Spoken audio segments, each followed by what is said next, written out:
Hello, hello! Welcome back to the stream.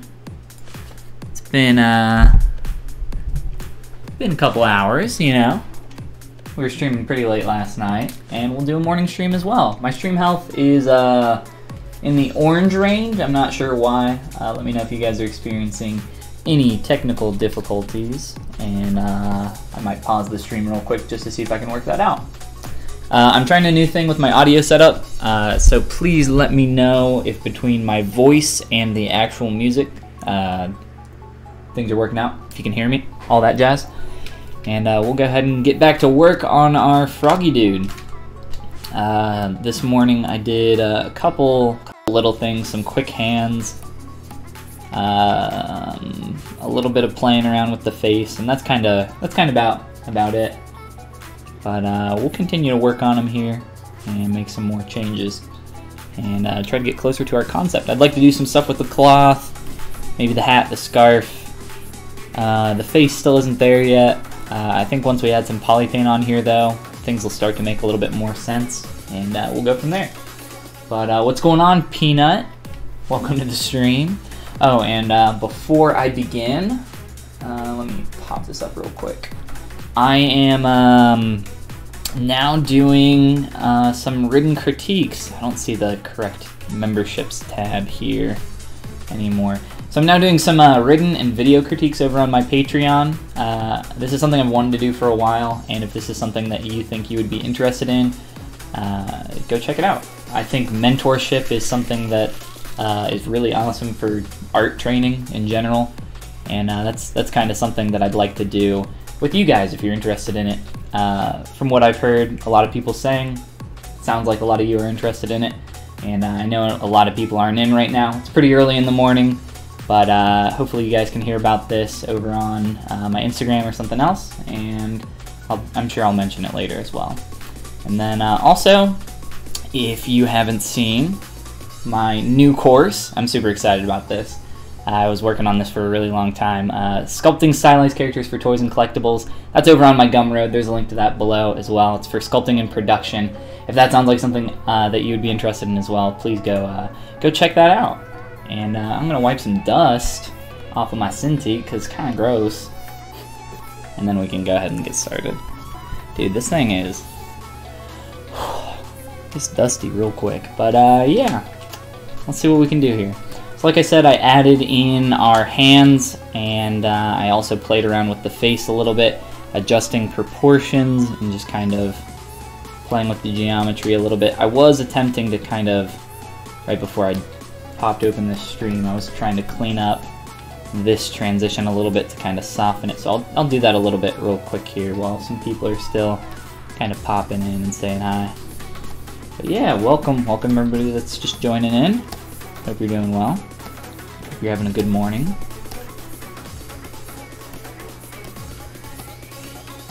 And I'm really bad at talking and sculpting at the same time, as I've mentioned many times before. I'll try to kind of explain my process as I go here. I'm just using my trim dynamic brush very lightly to kind of fill in this gap here, using the alt stroke, and then just kind of smoothing it out very, very liberally, trying to be careful not to overdo it and lose that form.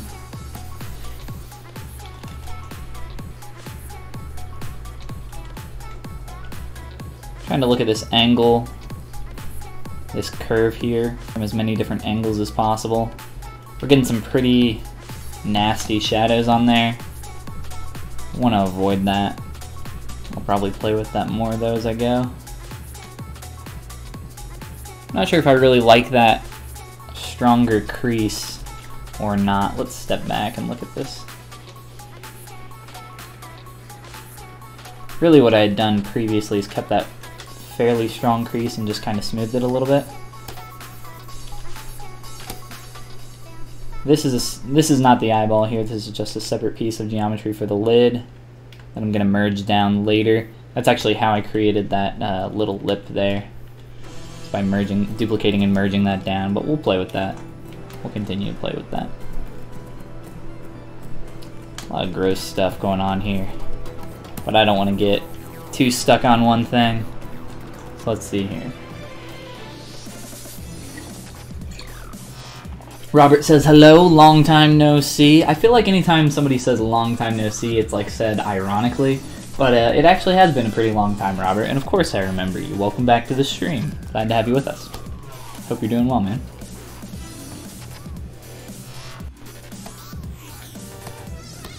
Robert was a regular back in the Dizzle.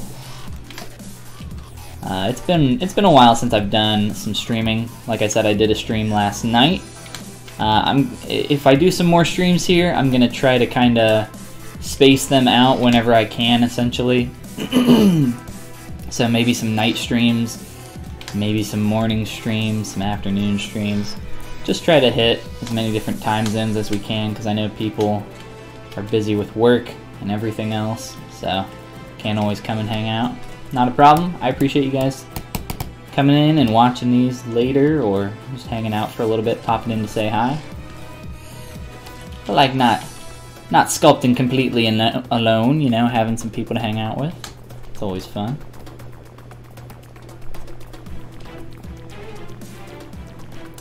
It's been some time since you got any notifications about live streams. Yeah, I don't really know how. I don't think anybody really knows how the YouTube notification system works. Like I said though, it's been a while since I've done some live streams. I did do one last night. It was pretty late though, so I don't know what time zone you're on, but I know that it can be. I don't know if YouTube like notifies you of everything. I don't even know if you hit the bell icon, if you subscribe and hit the bell icon, I don't even know if you get like all notifications for content that a creator publishes. Like YouTube tries so hard to not get you to be able to see the people that you follow, like the people that you're subscribed to. They try so hard to like hide their content. No, our algorithm says that you would prefer this $100 cheeseburger to $1 cheeseburger video. Wow, doesn't that sound interesting? It's like, actually no. Actually no, because that's not what I subscribe to. I don't think the subscribe button really even matters anymore.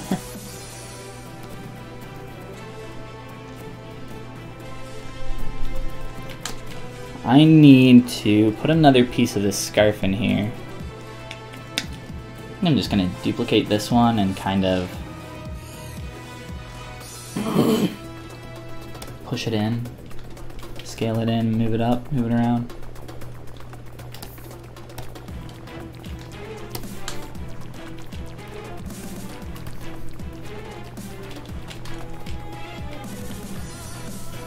I'm not gonna need this stuff. I can bridge that Z modeler.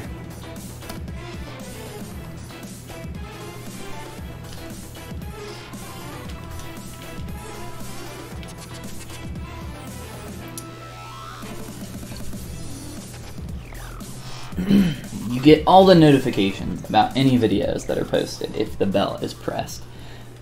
I know in the past that's how it's worked, but it seems like YouTube's doing everything in their power to not make that the case.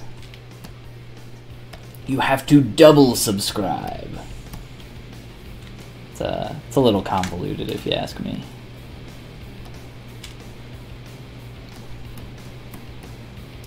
So I'm just using some really primitive geometry right now to kind of block out where this scarf is going to be. Nothing too crazy. And honestly, let's key mesh one of maybe a couple of these out.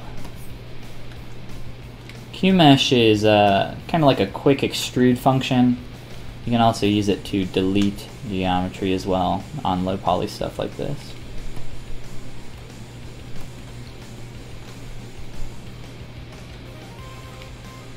I could bridge those polys as well. I don't really care though. I don't need them to be bridged.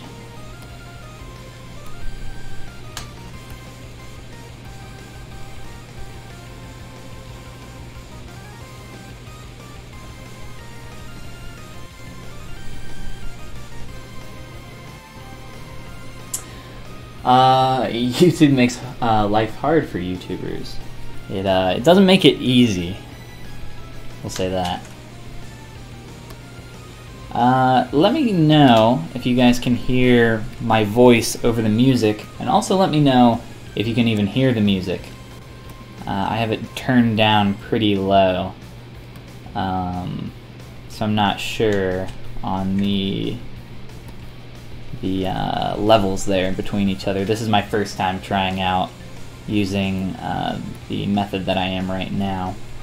Normally I have the audio split to 2 different tracks, but I've found that you can't stream with multiple audio tracks in OBS through the default software, which is, I was mentioning that last night.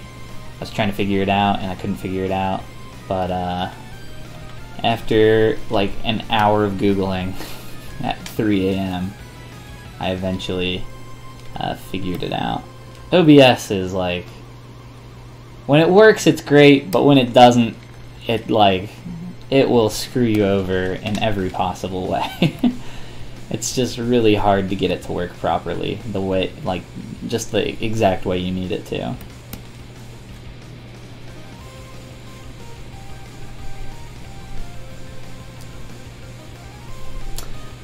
Let's kind of get this curve.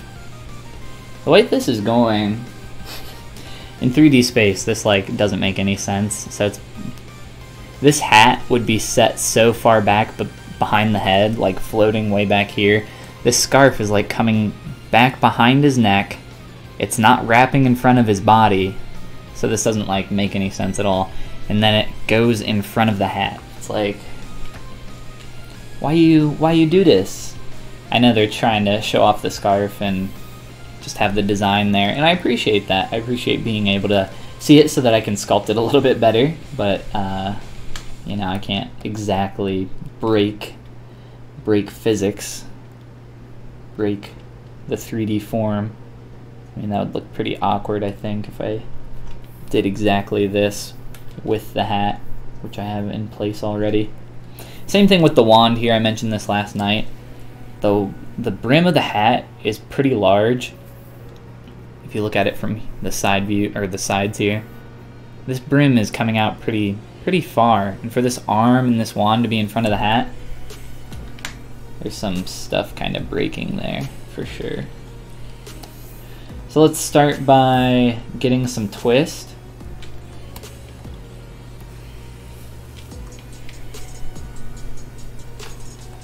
I'm just gonna pull this out.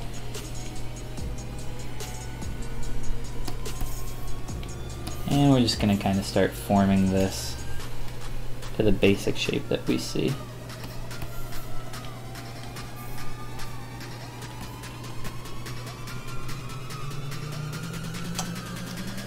The concept is so derpy and cute. Yeah, I know, I love it. I was deciding between 2 different concepts. I asked a bunch of people on social media. It was between this and a Skeletor concept that I might do later. I really liked it. But everybody else chose the frog, so we're doing the froggy. I think he's fun though, either way. It's a concept, there's a link in the description, by Danny someone. Definitely go check it out and follow them on ArtStation. But yeah, there's a link in the description to the original concept artist. I can hear it all pretty well. Awesome. Sweet. Thank you, Reg. Appreciate it.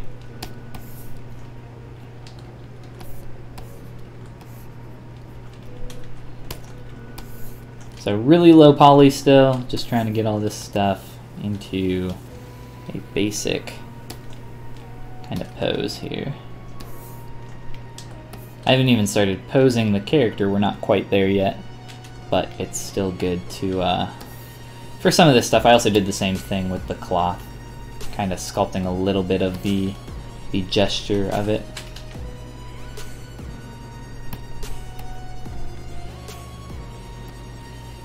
You can see like this geometry is pretty extreme, but when I smooth it out, it works pretty well. So, using that dynamic smooth option. Very helpful.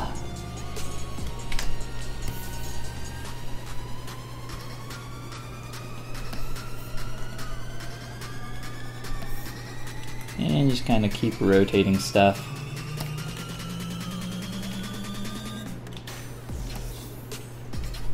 I'll probably add a couple more edge loops in here so that I can control the form a little bit better.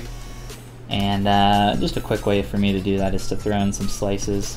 It'll just be a little bit easier. And then go on back to masking. Start to play with these.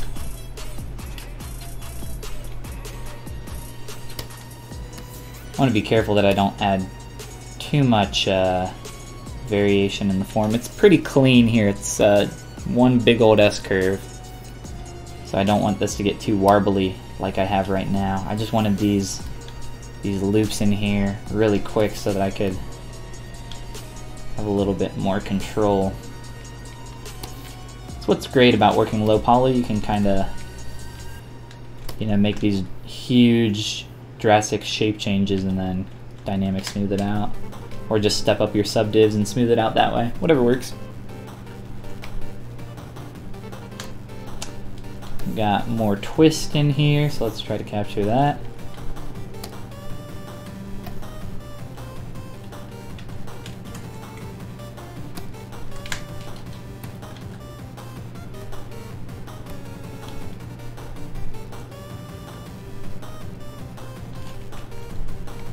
I want to just take my time with this shape. I don't want to rush ahead and end up screwing it all up. Just trying to be careful here. I think I'm probably going to add an edge loop down the middle of this shape as well, so that I can get a little bit of that curve, a little bit of that concave surface there. As you can see, there's a little bit of curve to this. We'll play around with that too. I might bevel these edges. I have them just hard right now so that I can kind of see what that curve is starting to look like.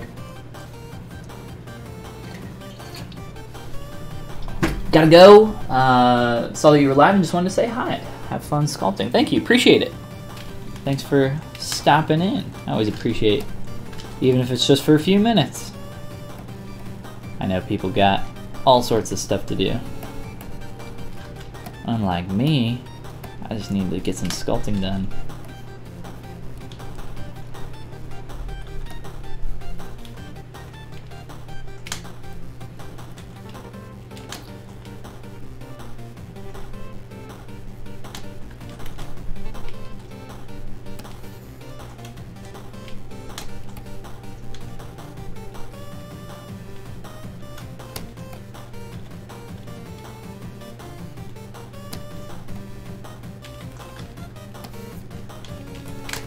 Making selections or using your masking tools while you're in that low poly geo is pretty terrible, just because the actual verts are not where they're supposed to be, and you're not actually, like, I can't mask this off because that's not where the vert is. It's more over there.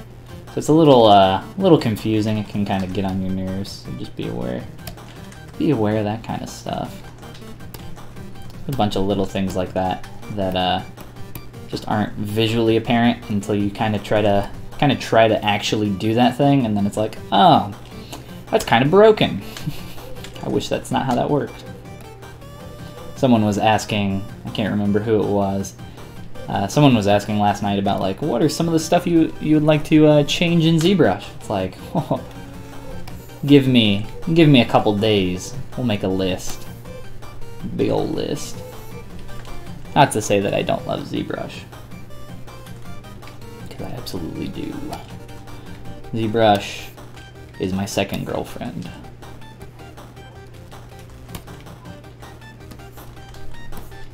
Kind of trying to fix this shape a little bit here. Trying to look at this from every possible angle as well. Again, just take my time with this curve. I also have it pretty thick through here. It's not a huge deal.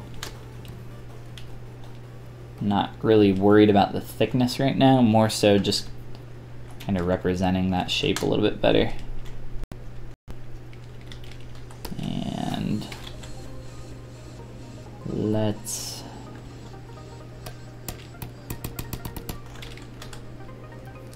take this, and I'm going to mask off these top polys and start to pull this down.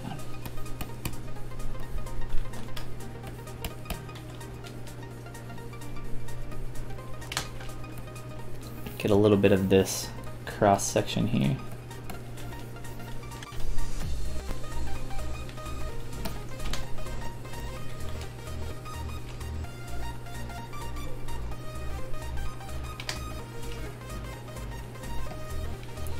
Just using that move brush, really large move brush. That's pretty much how I make most of these major form changes. Move brush and transpose. I personally prefer the transpose tool over the 3D Gizmo, which was added in the last version of ZBrush, 4R8. The only reason I use the Gizmo is so that I can access the deformers, and there's a bunch of them in here. Actually, a lot of new ones were added for ZBrush 2018. There's a lot of cool stuff in there. I don't use them too often though, for the most part, just some of the lattice stuff on occasion. But for the most part, I don't know. It's not really how it doesn't like fit in super well with my personal sculpting process.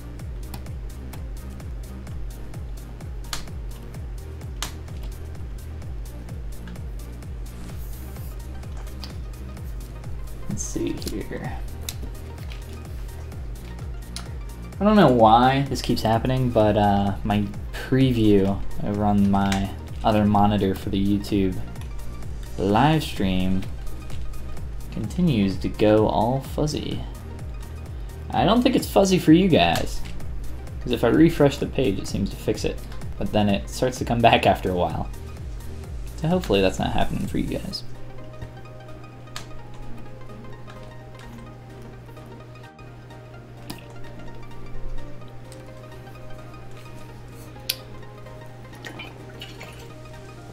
And I don't think I mentioned, but if you guys have any questions, as always, feel free, throw them down in the chat, and I will do my best to answer them.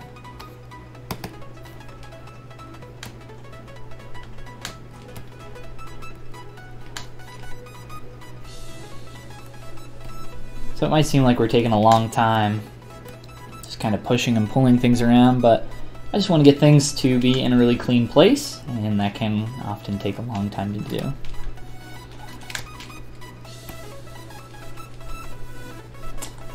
Use my transpose tool to create some more masking.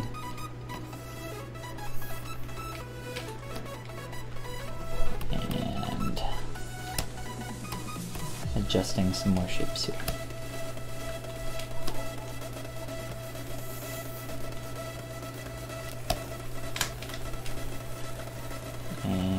Probably do some kind of scale-in or something here. Let's try Google Move Brush again.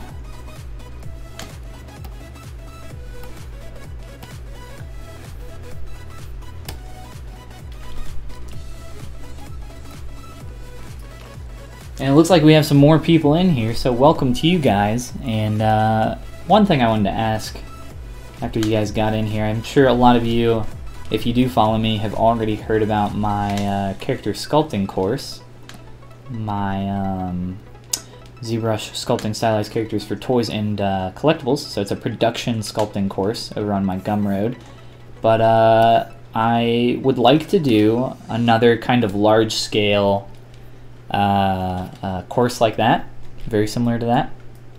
And I have a few ideas for some stuff that I would like to create, but I thought I should ask you guys if there's anything specific that you guys would like to see a large scale course or tutorial on.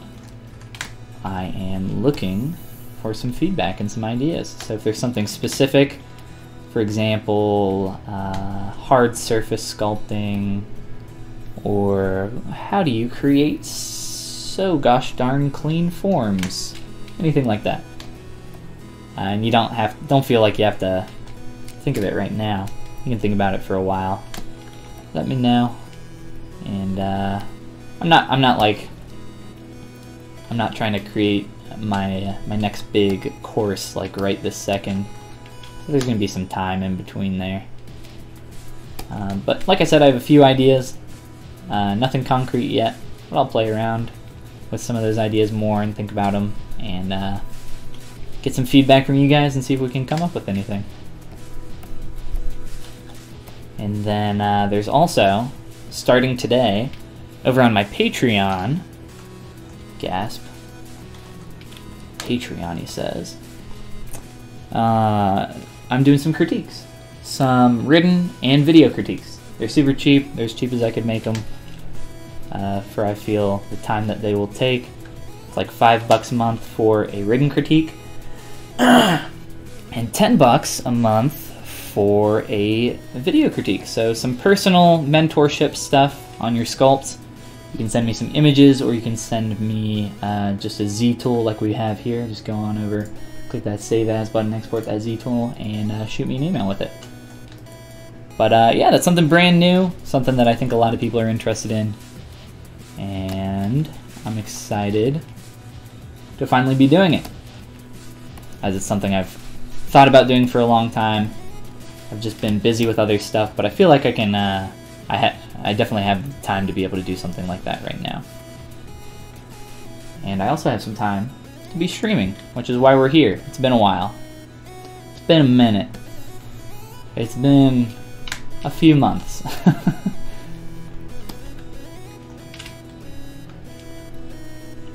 All right, I think that's really good for blocking out. The shape, you know, isn't quite there, and the proportions aren't quite there. It's fine. It's not a big deal. I'm gonna merge these two scarf pieces together though, and just kind of really quickly use a large move brush to kind of just widen them out to a little bit more of the shape that we're looking for. It's kind of like hugging up under his cheeks a little bit, so we'll try to just kind of move that into place a little bit. But for the most part, I'm just going to kind of move on and probably jump back to that a little bit later.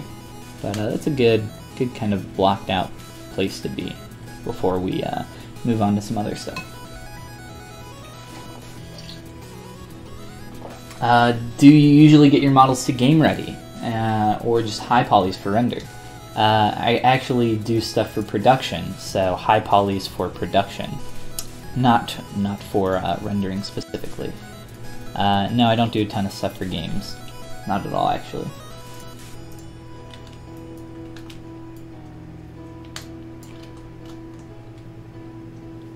Stupid YouTube preview. It hates me. Bendy says, I'm a stream Spyro. I don't know if that means, you know, making a Spyro. Speaking of, we got one right here. We got a little Spyro boy. I don't know if you guys can see that in the little preview window. A little bit tiny. But, that's awesome. I don't know if you mean the game, like if you're playing Spyro or what. Your username is Bendy Gaming. Also, Bendy. My name is Ben, and my last name, first initially, is D. So, I am also a Bendy. Yeah, the game. Is the new Spyro remake out yet? I haven't heard a ton about that. Although I don't like keep up with that stuff too much anymore. Let's add in, excuse me here. Let's add in our collar. If you look here, I don't think I can draw my transpose out here, yeah. So if you look here, we got this little collar piece, and then you can see some of it in the back there. So I want to try to figure out what that shape is. Essentially what I'm trying to do is figure out this interaction between head, scarf, cloak. And then we can look at maybe doing something with this little ribbon. I might do that like way later as like a final thing on there. Same with stuff like this twig up here in the leaves. And that starts pretty fun. That'll be fun to quickly model. This hat, I didn't realize it was all tattered. Poor Froggy Wizard. We'll do some stuff here and figure this out though. So let's jump on this collar and see what we can come up with.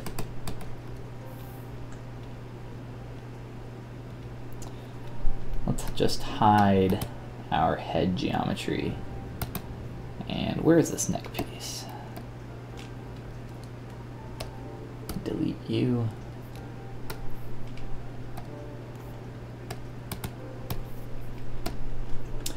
Alright, so this was just quickly modeled last night, just really rough, and then I did an extrusion on all polys to give it a little bit of thickness. We'll look at that more later, but let's look at what this collar shape is. So essentially, we can just come in here, do a quick duplicate, and an initialize. Grab us a cube. Not the correct cube. We want a 222, I think.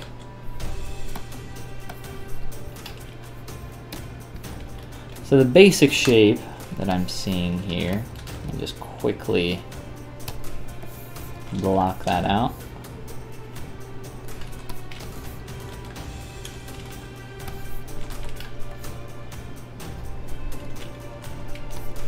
Something like this.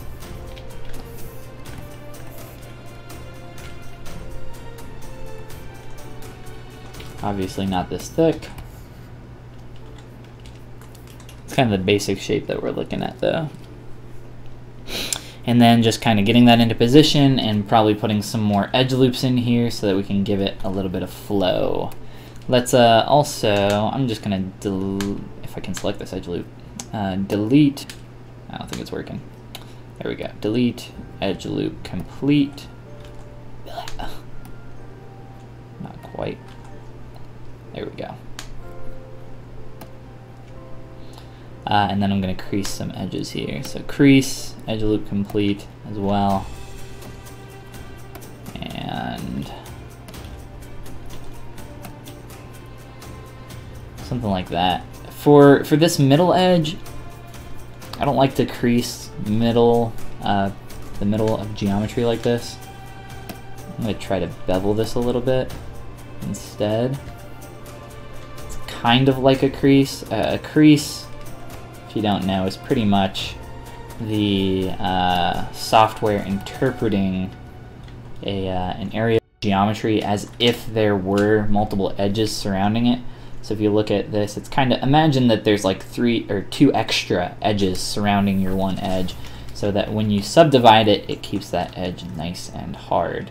It's kind of the way that that it should be interpreted. Also, insert poly loop. This might, let's just do this real quick. I might want to do something different with that later, just to make this work a little bit better. We'll see after we kind of place it and get into the position and play with it a little bit more. What about a course video with tips on how to improve sculpting in a toon style? I find it pretty hard to keep things simple / come up with a design that works well with said style. I think concepting is, you know, I think that could be its own thing, like completely, like its own tutorial, its own course. Concepting, it's, I mean, concept artist, it's a skill, it's a position, you know, it's a job all by itself, and it kind of depends what you want to do. I sculpt for production. A lot of the stuff that I do is like, hey, here's a 2D design and we're going to translate it to 3D. You are the guy that's going to translate this 2D concept into 3D. That's kind of what I do. You know, if you want to be a 3D concept artist, it's not really like a huge thing right now. There's not really a market for it. If that's what you want to do, if you really want to like get into concept art, I would say, you know, you're definitely going to need those 2D skills as well. And it's not just you need to know how to draw and paint and be awesome at it. You need to be really fast, and you also have to learn how to concept. And like I said, concepting is its own like animal entirely. It's completely separate from the actual act of doing the art. It requires, you know, similar skills and there's some overlap, but it's like its own thing altogether. But in terms of tips on how to improve sculpting in a toon style, that's definitely in my most recent course. if you haven't checked that out yet. But in terms of actual design and coming up with a design, like I said, that's its own thing entirely. So maybe that would be a cool idea for a future thing. I appreciate the feedback and I appreciate the suggestion. Thank you, Rag.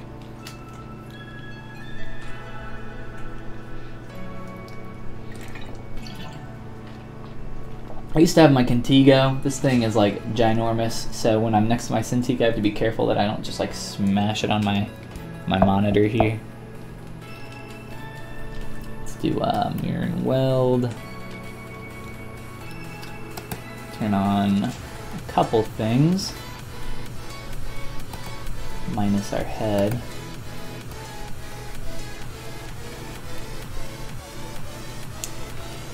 These proportions have been not quite correct yet. They're more than a little wonky right now. Need some work. This is in pose, so I'm just kind of trying to interpret this in more of a neutral stance at this point, which can be a little difficult when you only have a single image to work off of, but we're making it work. We're getting there. There's still a lot of work that needs to be done on this, but we're getting there.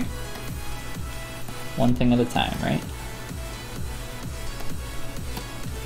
Let's, whoops, local sim.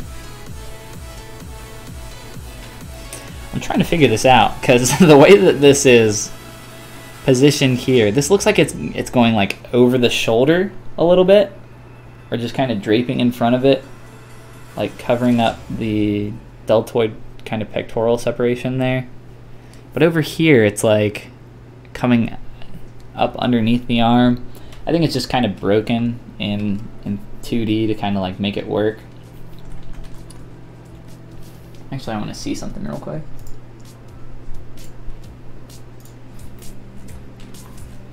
So they did a little sketch down here that is, you know, it's not the same design.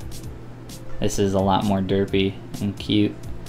But this gives us an idea of what they were kind of imagining here. So it's not going over the shoulder, it is kind of draping in front. So that's good to know, and we can kind of use that as a reference to figure that out a little bit better.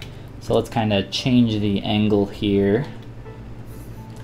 So we don't have another view necessarily, but we do have a little bit more information that we can gather.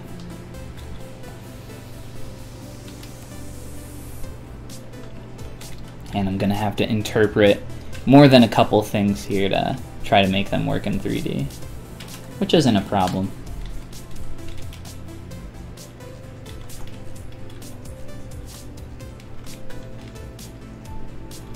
Let's get another edge loop in here.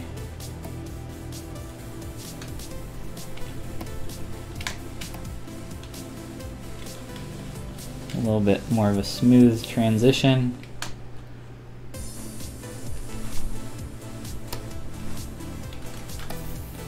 I'm gonna hide some of that.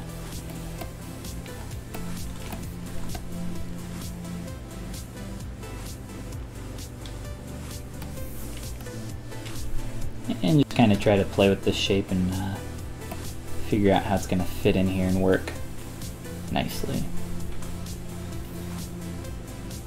Kind of still the same basic shape. It seems like theirs is pulled out a little bit farther than what they have here in this reference. So we can kind of play with that, see what that looks like, see how that can be interpreted.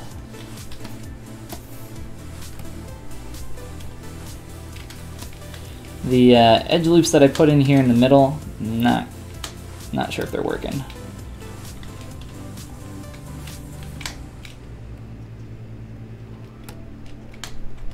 I also think I'm gonna need some more volume up in here, up in here, up in here.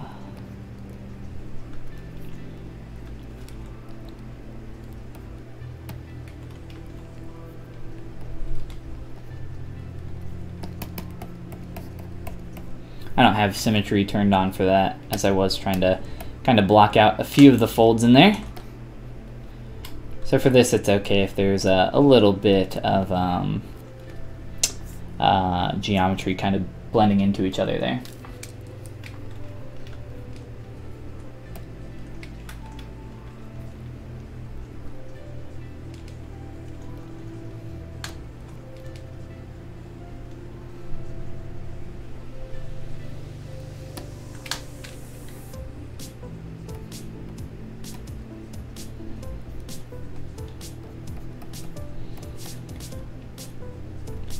I'm just going to push some things around and try to make room for all this stuff.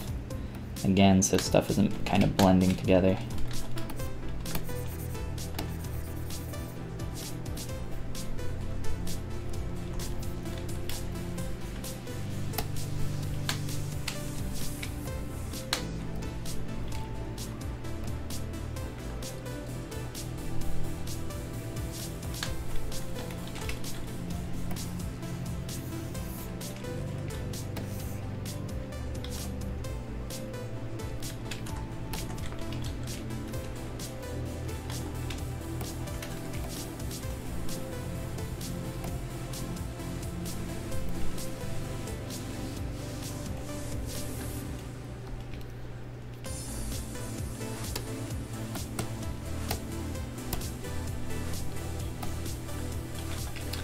And I might put one more edge loop in here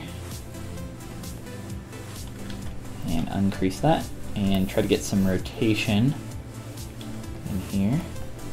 Looking at this from the proper angle.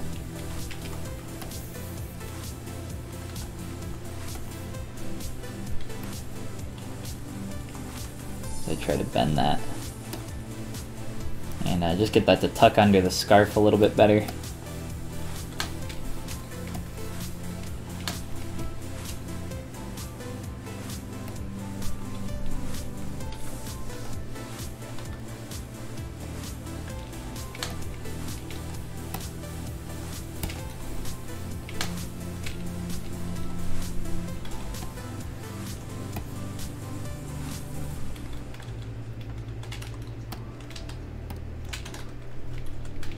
Not wanting to cooperate with my selection there.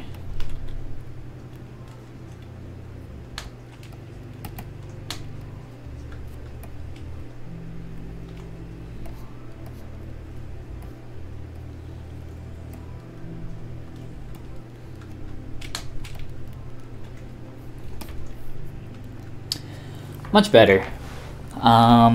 This is the problem with putting these creases in the middle of stuff like this.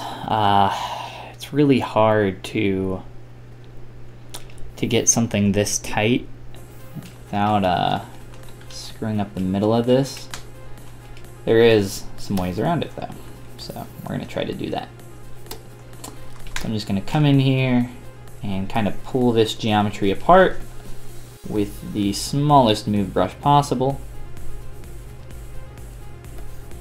And just kind of manually place some of these verts. And by doing this, it's going to keep the tight crease down here, like we have, but then for the other areas, it's not going to be having that sharp form, that sharp crease there.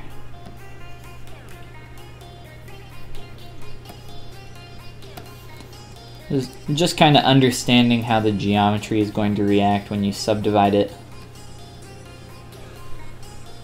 Just kind of comes with experience.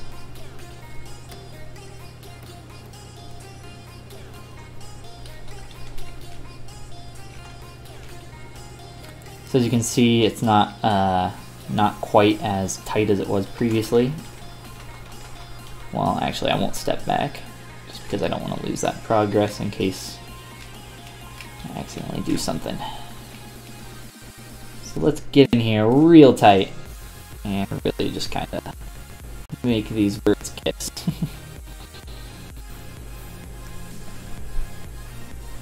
And ZBrush starts to do some really weird stuff once you start zooming in really far, as you can see. Not a problem though. Alright. We're look at cleaning up this edge over here. And remember that all of this is just for blocking in still. You know, I still would have to actually subdivide this, probably make it more thin, and then from there, you know, add in this little gosh, I can't remember the word for not filigree, but trim. A little bit of that trim there. I don't know if you would consider that trim. I would. A little bit of some trim around that edge, and I can kind of bevel that out. Or I could create a separate piece of geometry for that altogether. I don't know. I'll cross that bridge when we get to it. Still just kind of blocking out this shape here for that geometry.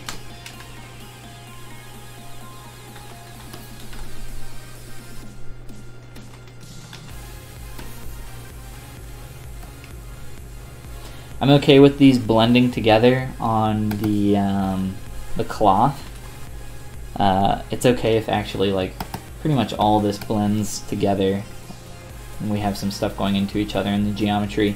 Not a problem because I'm going to be posing this. I don't really care what it looks like too much in neutral pose. I just want it to be there, and then once I start to pose it, you know, I can start to correct some of that stuff. Make sure it's nice and clean and not intersecting one another. All right. 1 second here.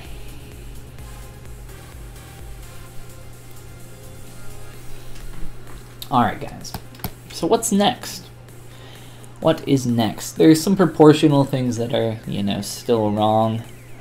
I kind of want to play with the hat a little bit since we kind of just blocked it in and left it up there. So fixing the form on that. Boots still need some work, the cloth needs work. I haven't even split the cloth. It's kind of like a poncho, honestly. Wizard robe, I guess, but wizard robes are essentially ponchos with sleeves, if you think about it. It's just science. Face needs some work, but for the time being, we will work on the hat. The hat looks like fun. So, previously when we were working on this last night, trying to do some interpretation of this shape. Obviously this hat's not going to give us any extra help, so there's not much there. But I want to play with the major forms a little bit more, and then start to get that strap into place. And we can maybe look at getting some of this crinkled form in there and how we would go about that. But I think I'm just kind of gonna break symmetry on this, and I think I'm gonna break symmetry up here for sure. Let me play around with this a little bit first, and then we can start to do some stuff.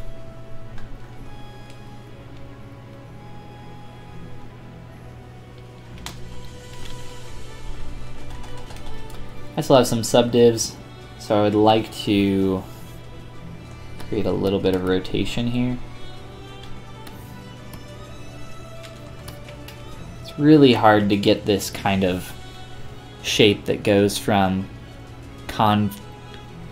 this is, honestly, it's a pretty complicated shape. So we're dipping down and we have a little bit of a convexity on top, it looks like, as it's kind of folding down. So imagine kind of that shape there. And then as it tips up, you get a little bit of concavity on top as it starts to curl up.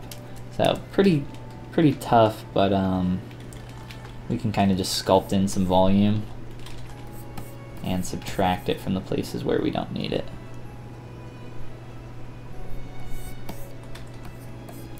It's just a matter of trying to figure out, you know, how this would actually react in 3D space. It's not an easy thing to do.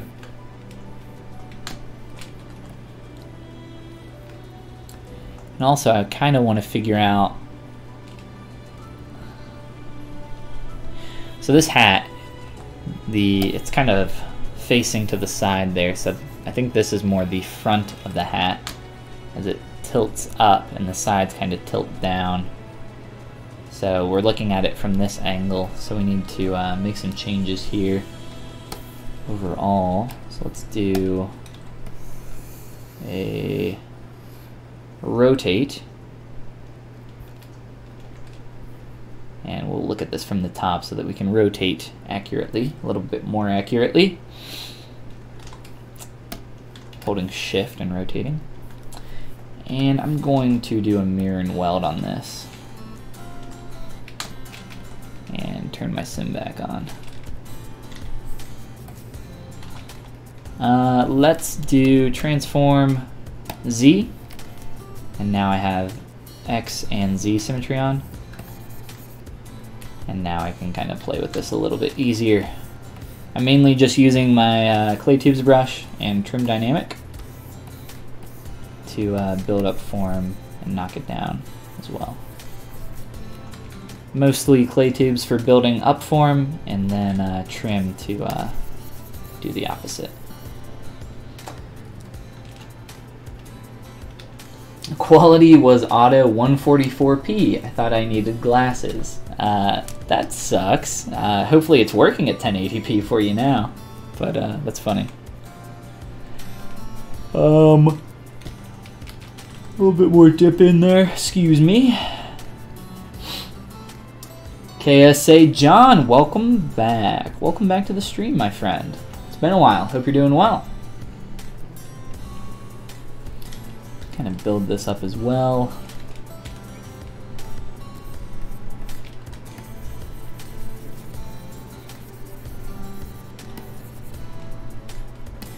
We're only at an hour here in the stream time, so we have at least one more hour to go working on this guy.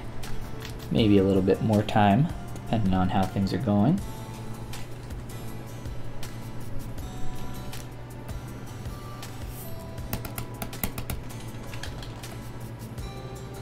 So I mirror and welded this so that gets rid of my subdivs, which you might think, oh, that sucks. Don't you need those? Yeah, we can get them back though. You can see how things are getting pretty rough pretty fast. It's not a problem though. We can fix all of that.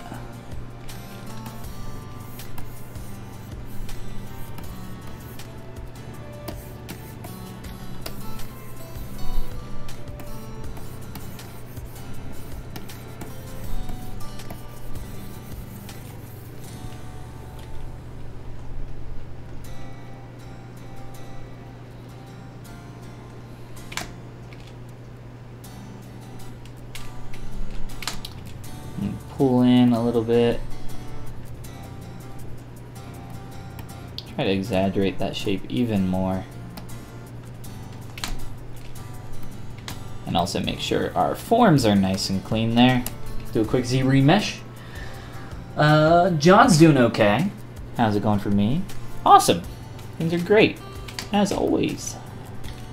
Just working on our little Wibbit here, designed by Danny Cruz over on ArtStation. Go check out their work. There's a link down in the description. Thanks for coming in and saying hi, John. Been a minute. It's been a minute for everybody that's kind of popping in here. It's good to see everybody again, though.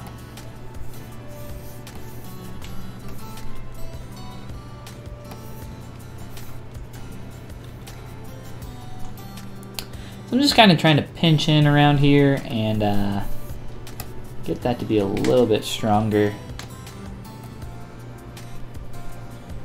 And then we can start to increase some of the size here in these different areas. This is all low poly as well. It's not even subdivided. I'm just using dynamic subdivs right now. Previs that.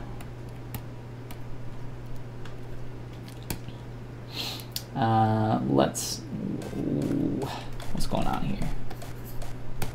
That was weird. Couple subdivs on our hat here.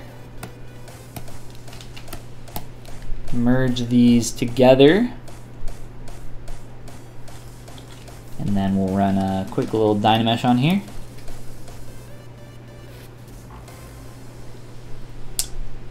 That was actually very quick for 3 million polys. But we will take it. And then from here, what I would like to do, turn on double first. So these are two separate polygroups that I have here, and then I'm just going to Z-remesh, keep groups, 1K, should do the trick. And then there's a major form change I want to make.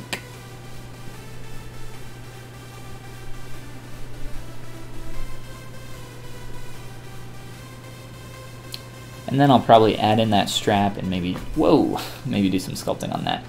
So we have our X and Z symmetry on, so I just need to turn off the Z symmetry.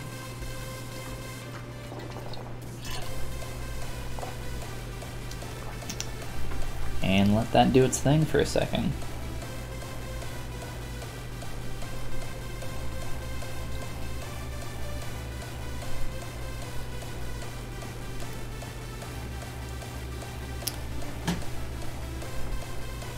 And that looks kind of crappy.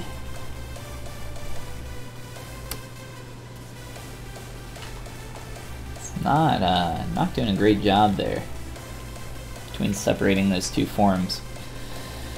I don't like that geometry. Let's try a little bit higher resolution. I have a feeling it'll give us the same thing. So actually, let's do this. I'm gonna quickly redynamesh this, smooth out some of this form just a little bit to try to get Z-remesher to not make that so shitty.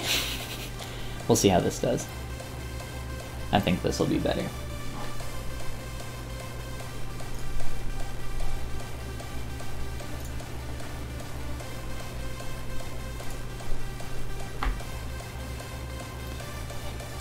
Alright, it looks like it did better. Yeah, absolutely. That tip, though, whew. Just the tip. I think we can maybe delete that. I'll leave that on there. I'll be messing with the geometry later. I mainly just wanted to do this so that I could have two separate polygroups, split this apart, and have the ability to kind of move this at a lower poly count.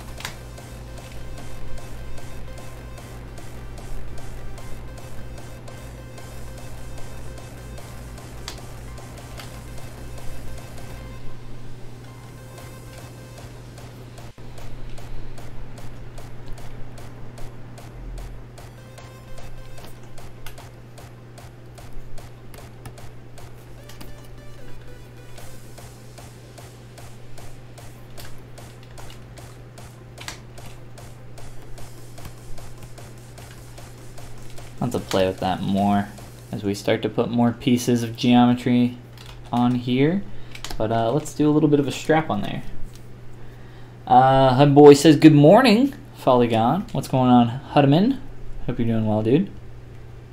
Welcome back. Welcome back to the stream. It's hasn't been that long at all. I was up for quite a while last night working on some stuff, but yeah, we're back at it, doing some more streaming, trying to work more on our hat right now for our little froggy boy. But for the people that are just popping in here, you can see some more of the progress on our Kermit the Wizard. Done some more stuff with the scarf. Done some more stuff with the face, added in hands, done some more just parts of the clothing ensemble, and we'll do more with that, of course, as we go. But yeah, a little bit of a focus on the hat right now, just with its form, major form, and then I'm gonna start adding in this little ribbon that we got going on around the outside. So I'm gonna turn off symmetry to add this in. And I'm actually gonna try to smooth this out, I think, when I add this. Try to get that angle a little bit better.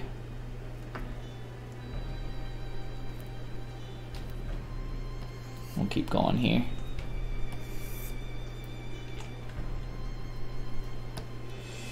So essentially what I'm going to do with this is try to make it a little smaller first. A little bit more thin. Just take this, delete hidden. I have it going across the X symmetry, so what I can do is I can yawn real big, and then I can mirror it, and then mirror and weld it. Oh. And then smack my elbow on my Cintiq. It's all part of the process. You got to do everything that I just did if you want that to work, step by step. And then we can use our big old move brush. Start to get some stuff into position. And I'll go through here and delete some extra edge loops. A way that you can kind of preemptively do that is lower your step count in your stroke settings. So in your stroke menu, I have it docked over here. Whoops. If you're using a curve brush, you can increase your curve step. But also when you do that, it makes it not take a step. So see those little white circles? Those are steps. So you won't take those quite as often, but you will have less geometry. I want that to stay on what it was though, which I think was 0.5.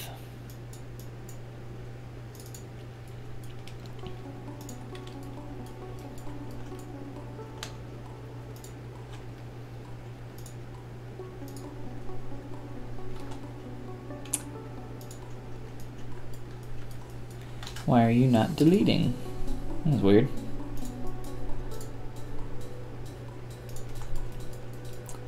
So I'm just going to go through here and delete a few of these, just to give us a little bit of a cleaner shape. And the closer we can get to some square polys, the better. Lower poly, easier to control.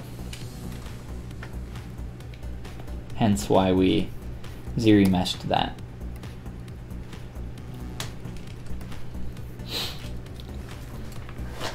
Video output low. Red warning. Oh no. Let's see what's going on. Maybe not.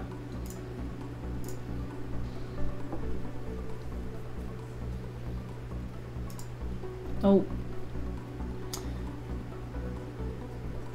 Not sure. Not sure. OBS is fine. Looks like it's just on YouTube's side. I'm green in OBS, red in the YouTubes. Honestly, I might switch back over to Twitch.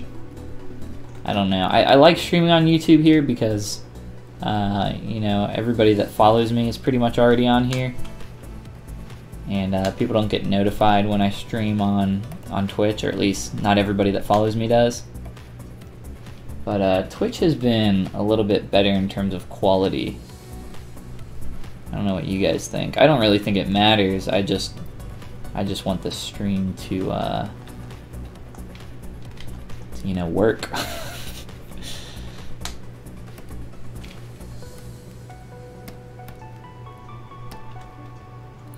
A little bit of some creasing in there. This is a little bit more thin and tighter to the edge, the surface here. So we will attempt to do that. I'm going to mask off the top. We'll start with the bottom edge. Again, that large move brush. Come on through. And just try to get that closer to the edge. A little bit more accurate to our reference.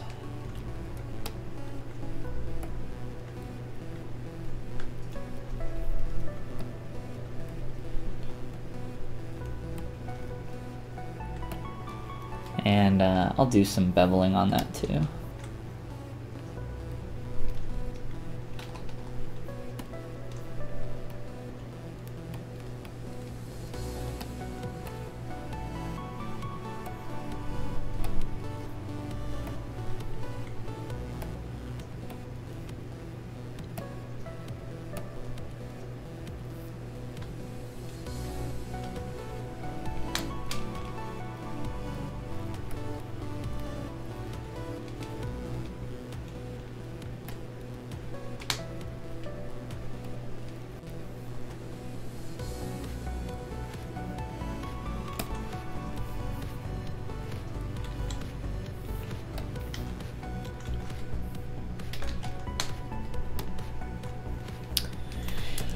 I'm seeing some. I'm gonna delete some more edge loops. I think it's fine.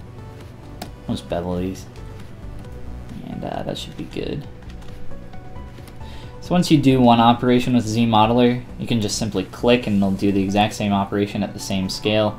If you don't want it to do that, what you have to do is you have to click and drag and make it a little bit bigger and then shrink it down. You just want to make sure that it doesn't lock to that one size. But yeah, I think that looks pretty good. There's some warble in there, very slight. It's not like the cleanest curve in the world. I would normally take more time to look at that, but for something like that, I think it's fine.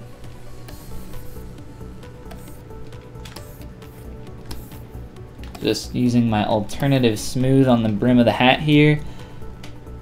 I need to narrow the hat, thin it out. I think the best way to do that is delete the bottom edge here and then give some thickness to the hat. I think that'll work really well. So let's try that.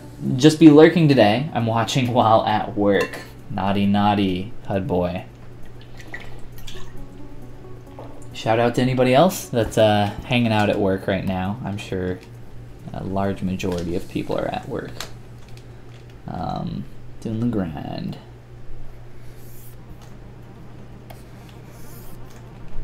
I mentioned this earlier, but I'm gonna try to, if I do some more streams this week, I'm gonna try to space them out in terms of time of day, so that I know that everybody's around at different times of day. So last night, there were a lot more people that were able to kind of come in and hang out, but I know that there are some people around in some different time zones that just can't make that. So we'll try to hang out at different times and see what we can do. So if we do more streams, they're probably going to be a little bit more sporadic.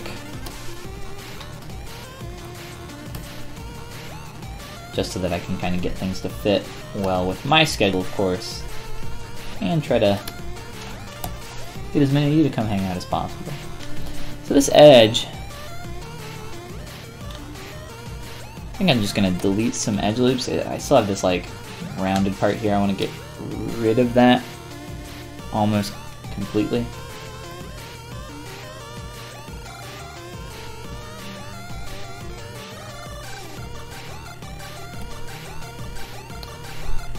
I'm just deleting a couple edge loops. This edge here, let me select this. Just mask this. This is why I like the mask lasso tool over the mask curve brush. Pretty much specifically for those kind of instances. I think I'm just gonna smooth this. It'll probably get the job done.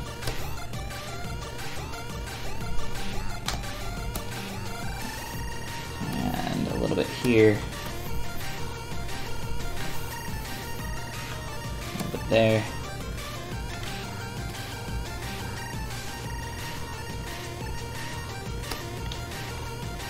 And I want to get this edge to turn up a little bit. I want this edge to turn up. I don't know if anybody says that anymore. I don't know if anybody actually ever said that. A little bit there.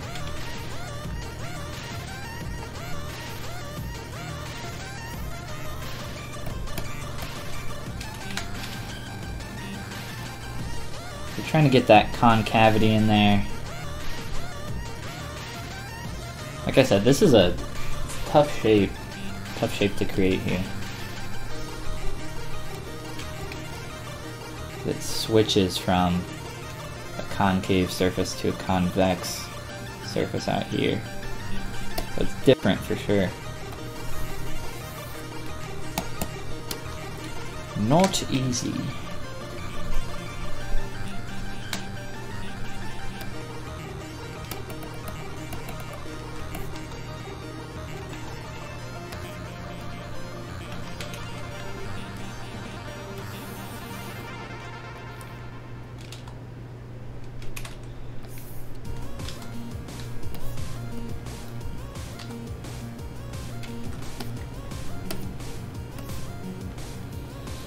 So when you're using your smooth brush, this is open on this side. It won't smooth the edges. Not that I want it to either. But there is a way you can turn that on. It's and off the top of my head, I don't even remember. It's probably somewhere in auto masking. And it might have something to do with the range. There you go, smooth brush modifiers. Minimum connected points to smooth. So it has to have at least 3 connected points to it to smooth that surface. So if you lower that number, you'll be able to smooth edges here. I don't want to do that though, but that should work. We'll actually just do it real quick to make sure that that's correct. So 1. So yeah, see how it smooths that? We don't want that though. That's nasty. So we'll turn that back to 3. Pro tips with Folly about all the ZBrush tools. Let's delete some more geometry here.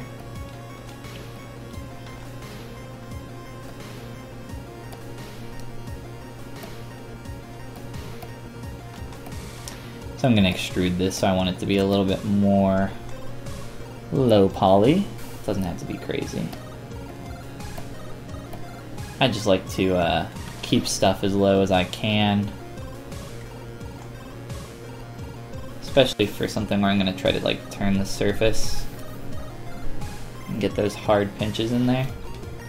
I think that looks pretty good for our basic shape, especially once we smooth this and play with it more. So let's do a quick save and then extrude those polygons. We use our Z Modeler brush.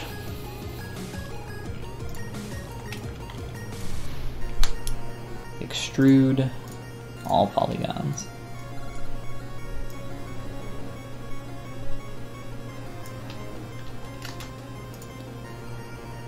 And flip our normals.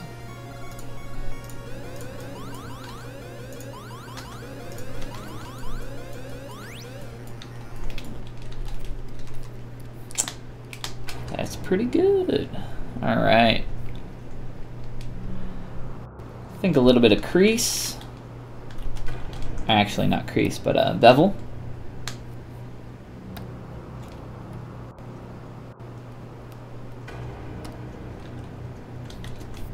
Retain that shape a little bit. Pretty thin.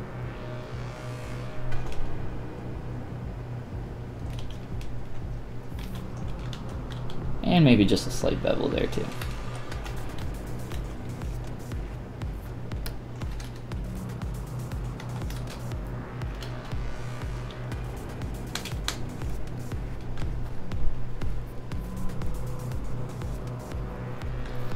Much better than where we were previously, so a lot more progress on that piece.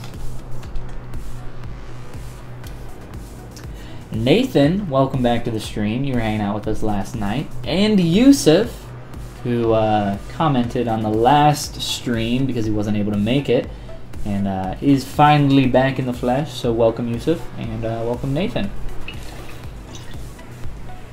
Hope you guys are doing well. Hope you're having a good day.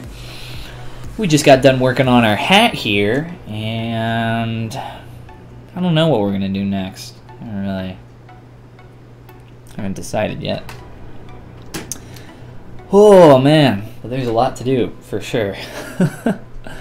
I'm a tired boy. We've done some more work on our hat.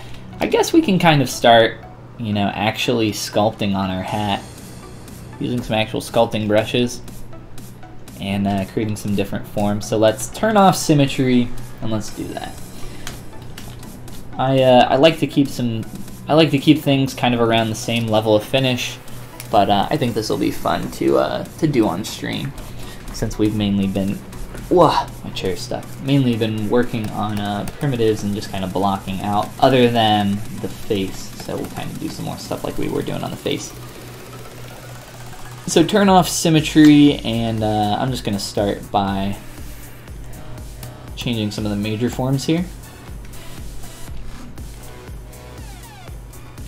Really simple stuff. Nothing too crazy.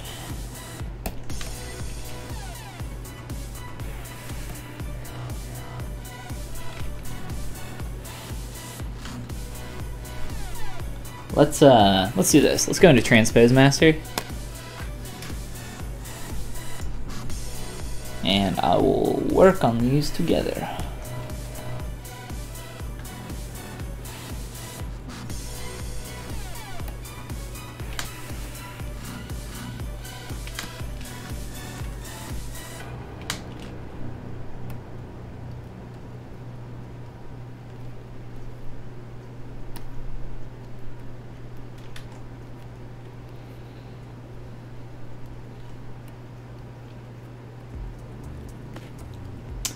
So I'm kind of just going through here and eyeballing some asymmetry in some different areas where I think it needs it, but also kind of just looking at my concept a little bit here to try to figure out some of these shapes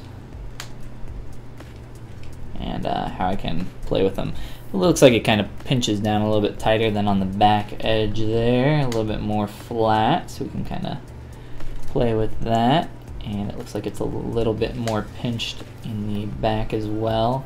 Still want to keep the majority of the rounded primary form there for the wizard hat, but we can still play with it.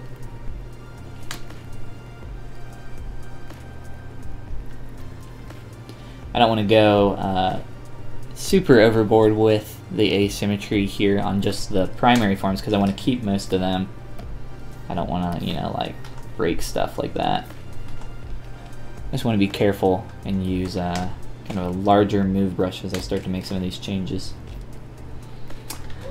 Looking good, coming along nicely.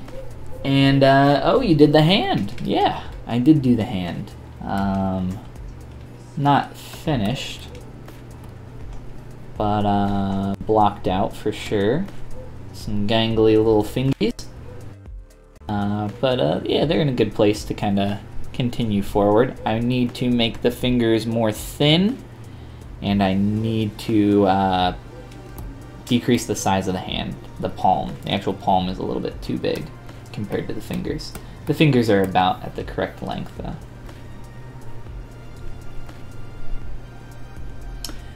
So if you look here, this edge is kind of pretty much straight up until this point, so I want to try to straighten that out a little bit.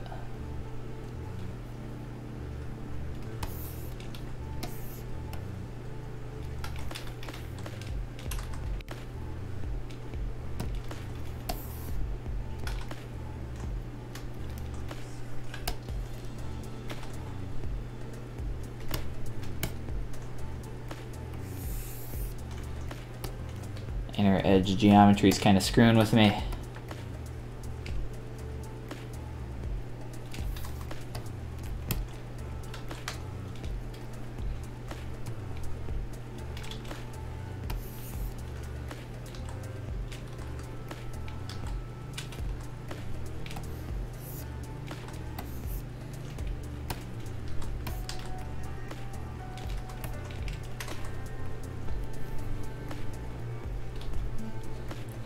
I can probably throw a crease in there or do some other stuff to make that work a little bit better.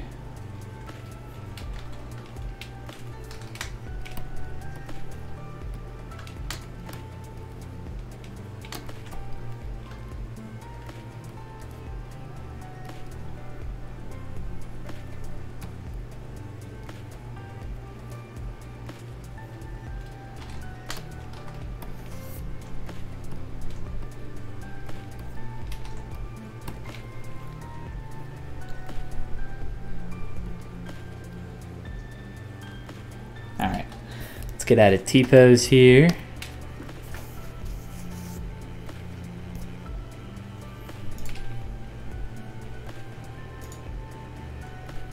Ah, crap. Oh, I was sculpting on that. I didn't even realize it. It's okay, we've made most of our form changes here on this. I don't think I've ever done that. It's because I went to show off the hands.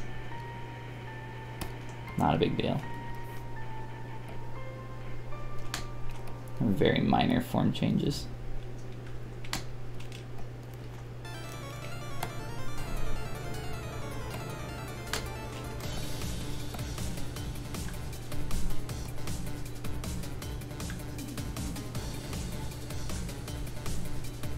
Alright, T-pose. Send that stuff back.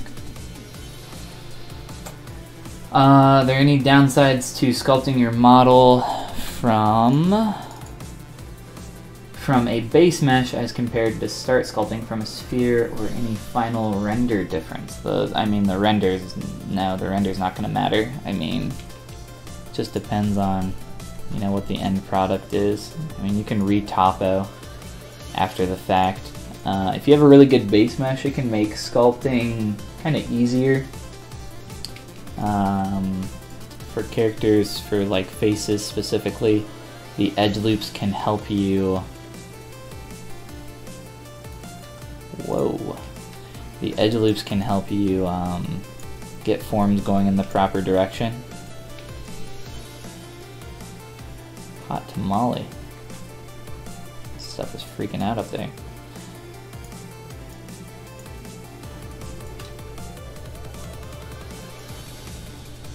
One second here. Okay, that works. So yeah, a base mesh with some really nice topology can kind of help you with edge flow, getting stuff going in the correct direction, which is why I like to kind of z-remesh stuff and use polygroups to get edges to go in the, you know, the direction that I want them to, and all that jazz.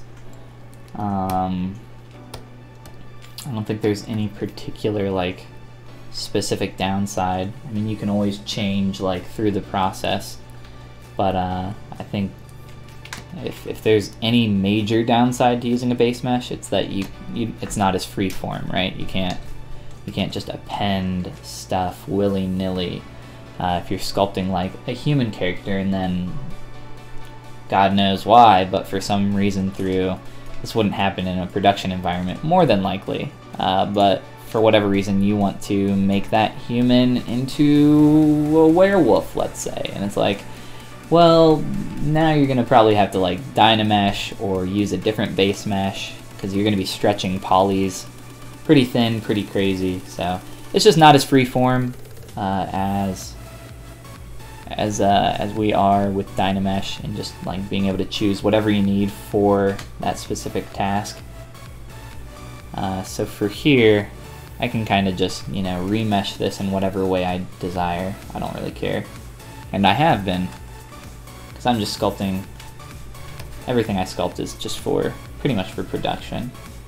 If it were going to be converted into a toy or 3D printed for prototyping, anything like that.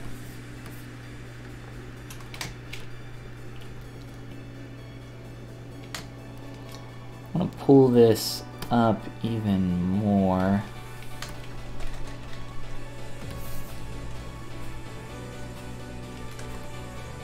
Like a little kink there. Figure this out.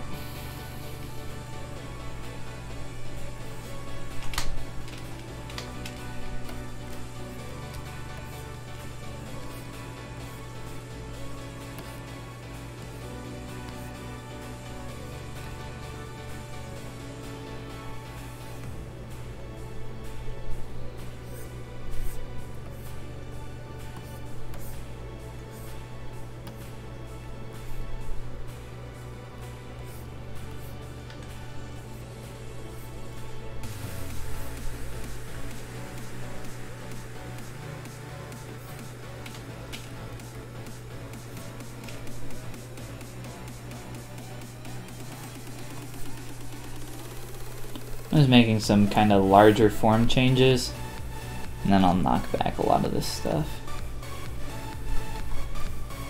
I typically use my sharp soft edge brush for a lot of this stuff, but I've been liking the Damien Standard a little bit more lately for certain things.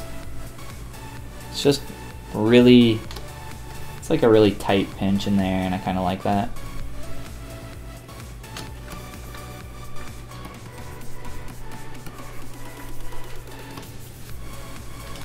Geometry like doesn't want to smooth in there.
So you can see we have some really stupid geometry up top, so I'll probably just like Dynamesh this. Problem is that this is pretty thin, so we might have some issues there, but we will cross that bridge when we get to it.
Round that out a little bit along the back edge, and I'll try to get a little bit more form change here too.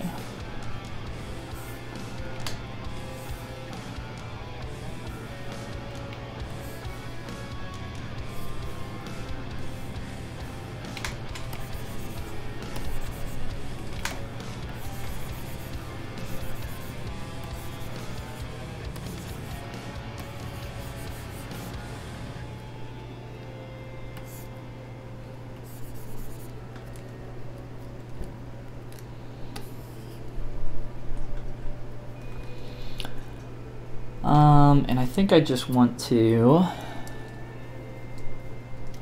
nah. I was thinking about adding some additional forms on top of the hat here, but I think we're actually good. I'm just gonna Dynamesh this.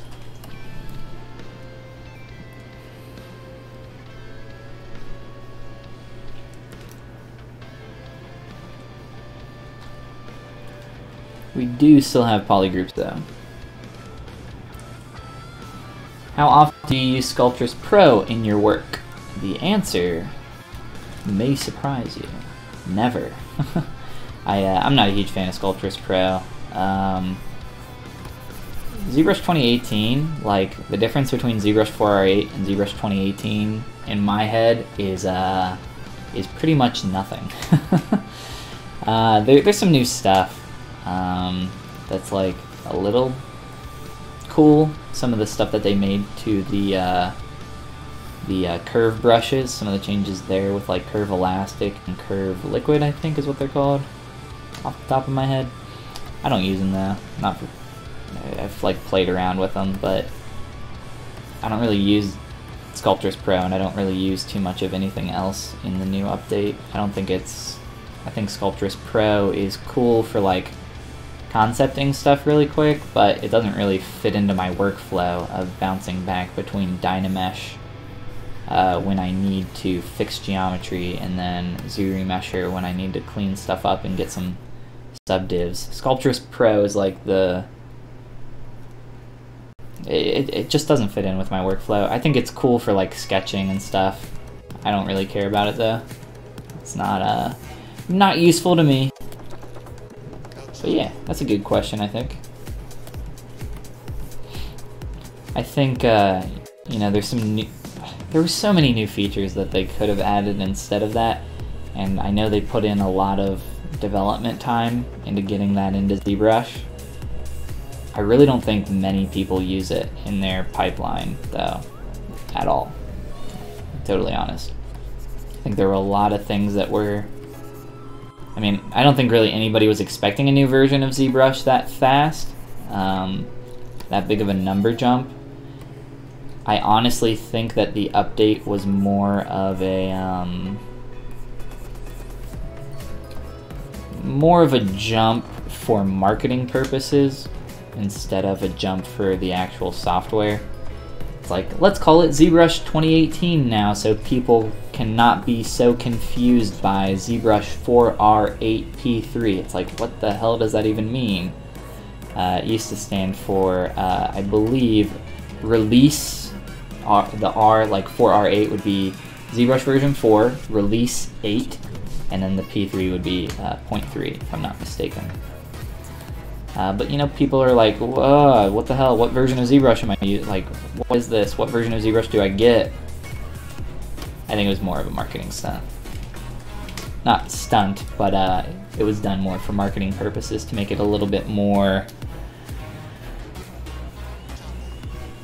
I don't know, understandable, accessible, whatever you want to call it. That's my kind of point of view.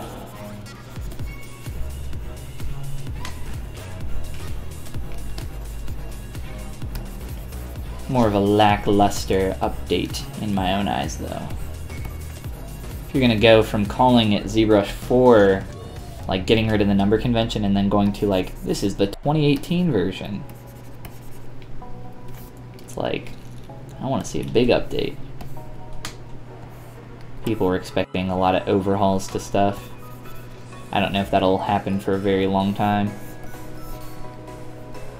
Or ever. We shall see, though.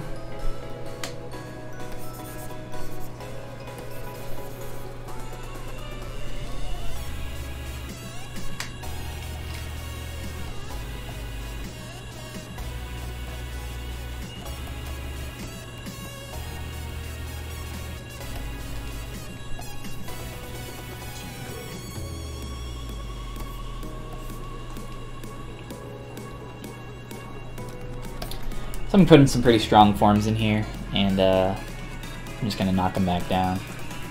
It's my smooth brush after a little bit.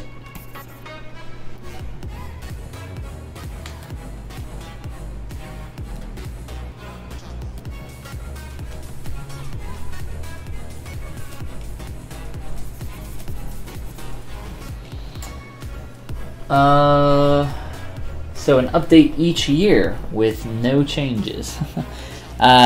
Since there is a ZBrush 2018, I would assume that there's going to have to be a ZBrush 2019. So that's also kind of what that tells us. And what it also kind of tells me is that I don't know how true, you know, maybe we'll go towards like a subscription style software like so many others. I don't really know. ZBrush has given free updates forever though, so I don't really think they're gonna change that anytime soon. They might though. You never know what they're thinking, what's going on over there. Everybody's always so scared, like, oh, am I gonna have to pay for this software I already own? for this update. It's pretty expensive software though, depending on how long you've owned it.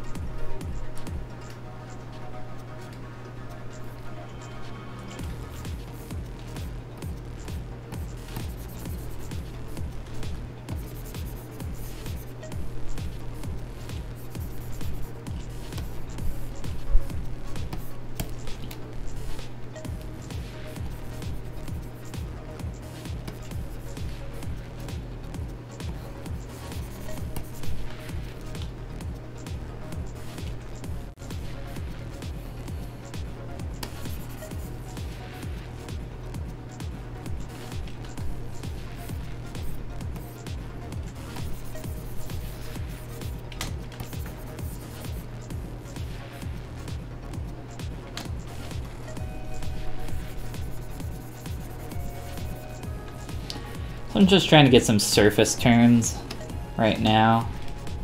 So what I mean is stuff like this that you can see in the silhouette. And I'm just kind of using my artistic eye. And also looking at this reference a bunch. Kind of seeing where some shadows are. And just like little subtle things to create some interesting forms.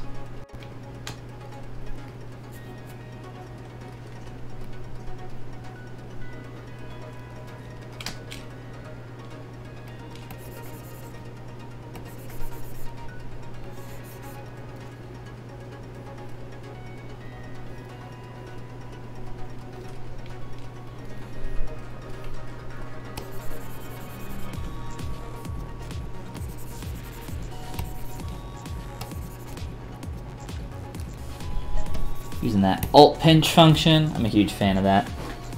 I use it all the time for stuff. Try to get that to turn a little bit.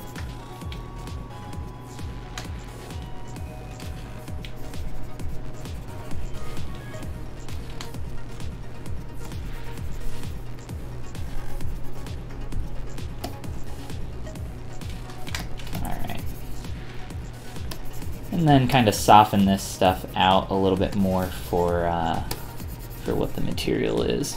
A little bit leathery. So it could still have some like crinkles in it, like what we got here, just not quite as strong. Lower my Dynamesh a little bit so it smooths a little easier.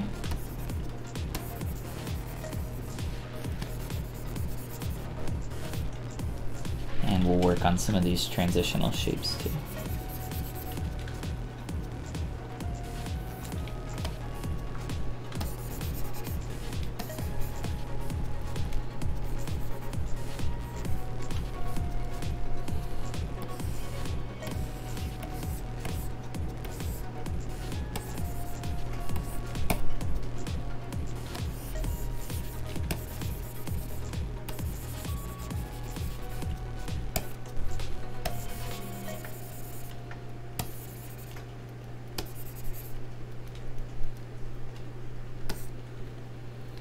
Got some good shapes going on though.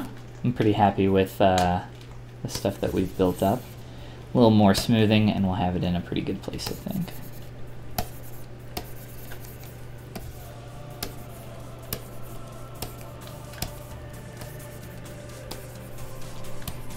And once we get that into a place that we're really happy with, we can maybe add in some cuts in that little chunk that's taken out there.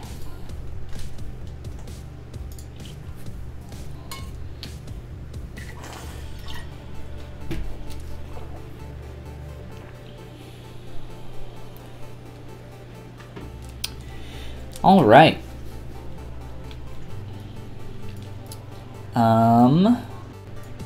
Good stuff. Good stuff with the hat for sure. Good progress. Looks a little dumb from the front view. We'll have to play with the lilt of this front edge, I think, some more. And to do that, we'll have to remesh and project subdiv so that I can move that a little bit easier. If I try to mask and move that in the geometry subdiv that it's in right now, we're at 500,000 polys. If I try to move that, we're gonna have a lot of issues there. You can see that. We don't want that.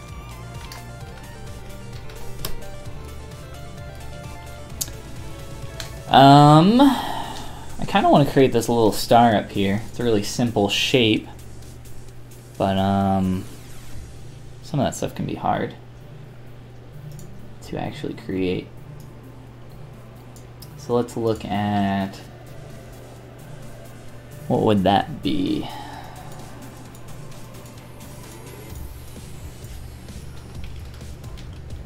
A cube.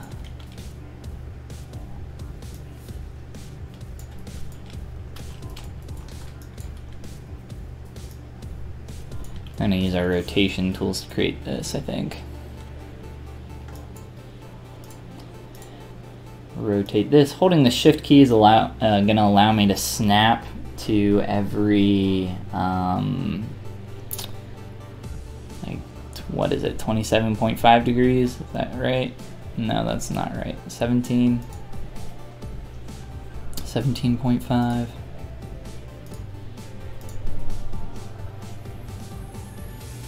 It says this is set to 4, that's not actually correct. The way you can get some accurate rotation by a specific number of degrees in ZBrush through some trickery, and I'll show you guys how we can do that.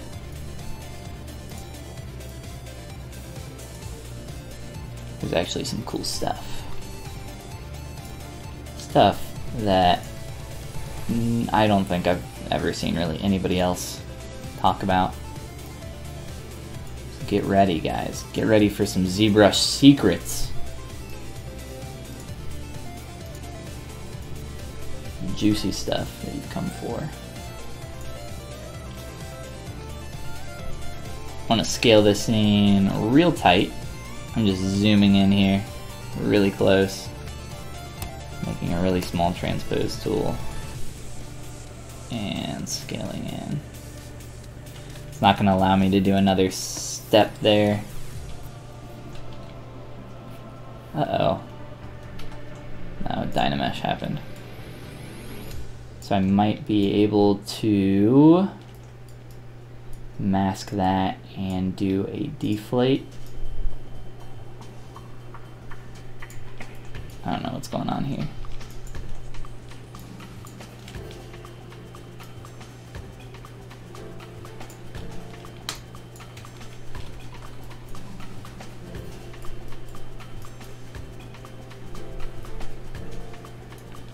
This might actually be a primitive that we can actually make. I don't think it is. I just wanted to try to get that to be a little bit tighter, a little bit closer. I want to see something.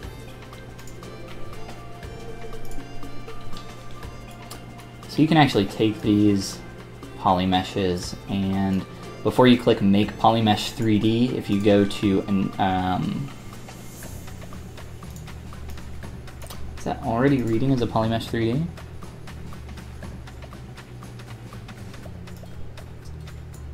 Let me see something here.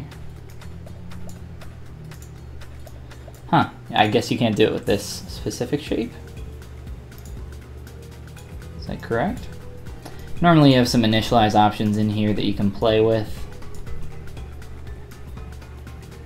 to change some stuff up. Unfortunately, I don't think you can do so on that shape. There might be something else that we can do though with like a cylinder. So real quick here.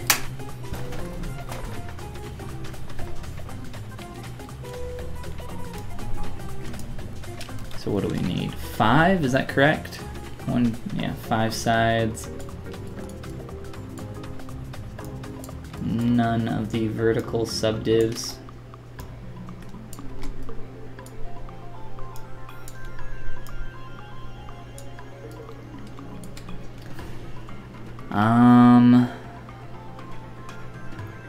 Actually, I think we would need 10. I believe this is correct. Let's try this real quick. So make Polymesh 3D. And I think what we'll do is just mask off. I think this is correct. Let's see. And scale those in. It's pretty close already.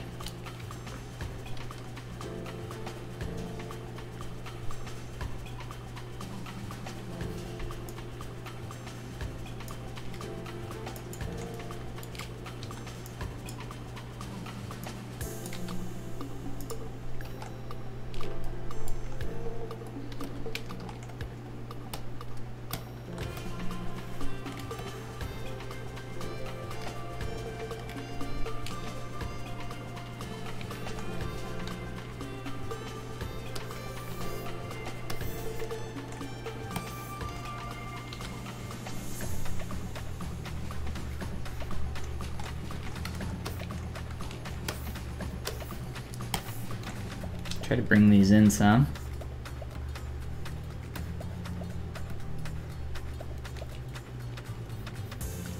We pretty much have our shape here already. Some tweaking though. Doesn't look like it might just be the shadow that's kind of screwing up my vision. But some of these are uneven. I think when we scaled this in, let's step back and try again.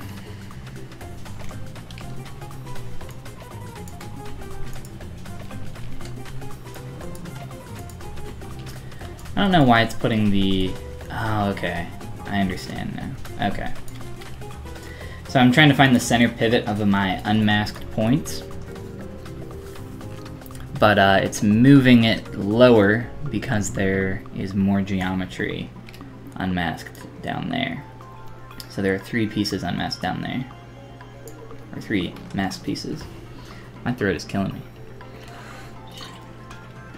So let's do scale from this place. This will make it more even. Much better from the front view.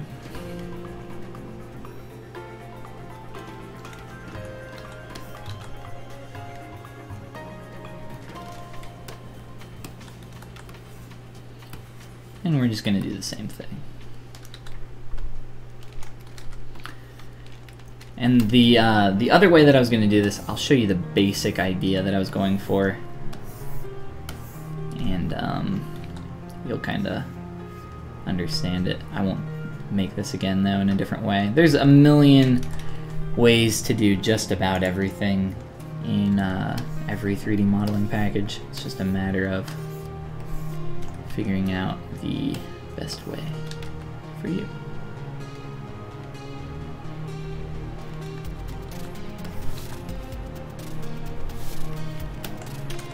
And I can even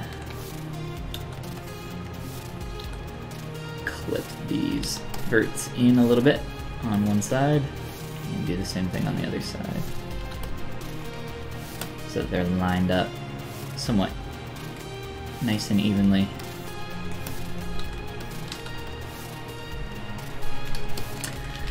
Beautiful. And then all we gotta do is append that into here.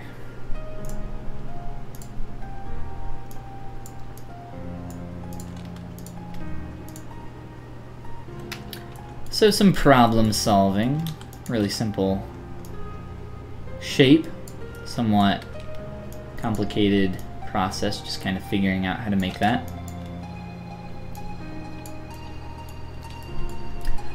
But the essential premise up here, I think you can kind of already see, was to create one of these fronds, is that what you would say? One of these sections that are sticking out here, and then duplicate it, and then of course, you know, just do a rotation that number of degrees, and then duplicate it, do the same thing, keep doing that until you got back around, and then merge them all together. the basic idea there. Our star's a little big, so let's shrink it.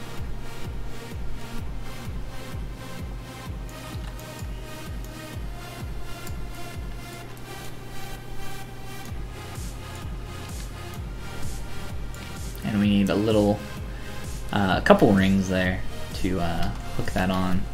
So let me not attach that quite yet. We will just hide all that. And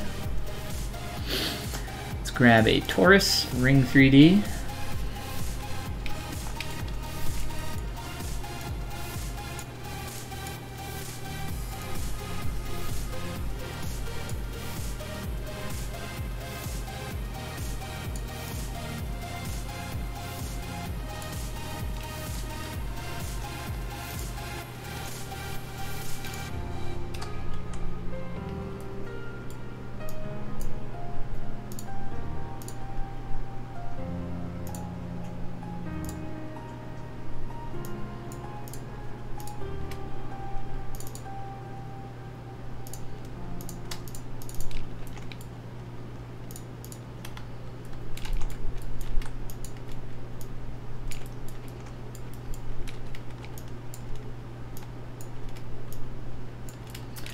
And let's place this. Whoa, we're a little out of position here.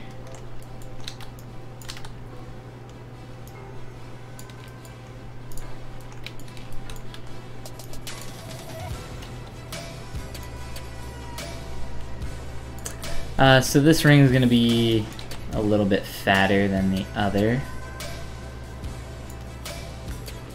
which isn't a problem. We can just do an inflate on that after we duplicate it.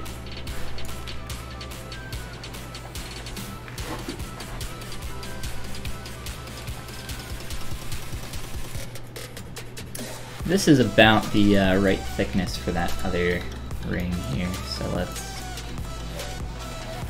move up about halfway.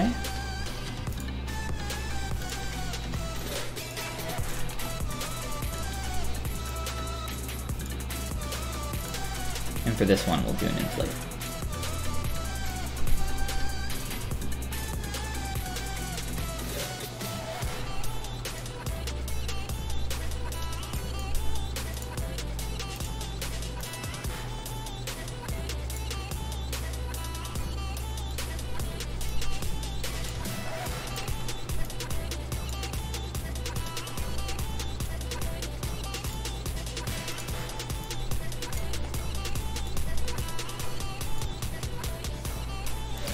Still too large proportionally, I think.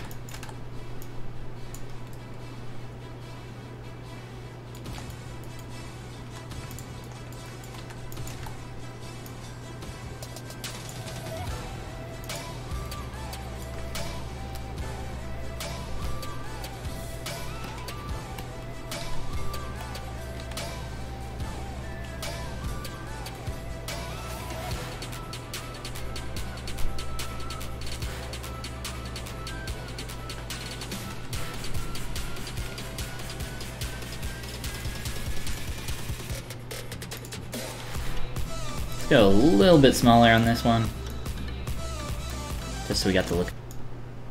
Real quick here though, now that I'm kind of seeing these rings with the star,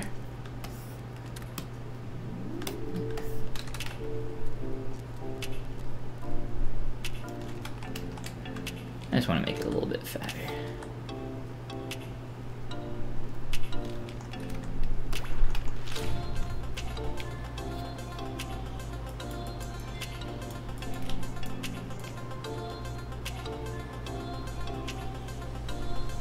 Alright, I think that looks pretty good.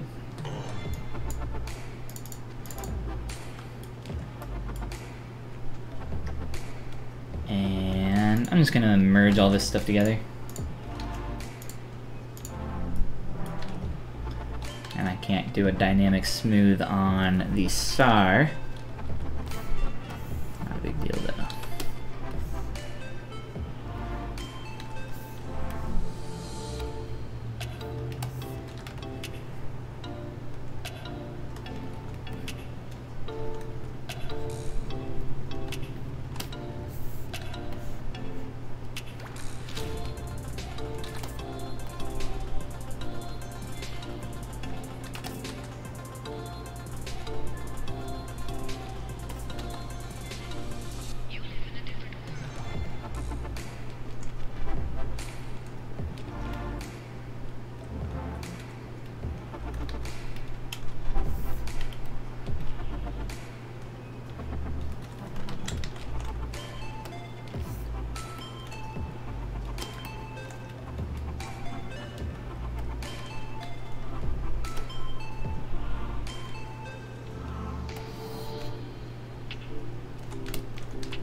Cool, cool, cool. Alright. Let's see. Let's take a look back at everything now. All the different things we've made. We've done a lot of work on the major forms of the hat. Sculpting our little ribbon, adding our quick little star there just now. Our face is definitely better than last night.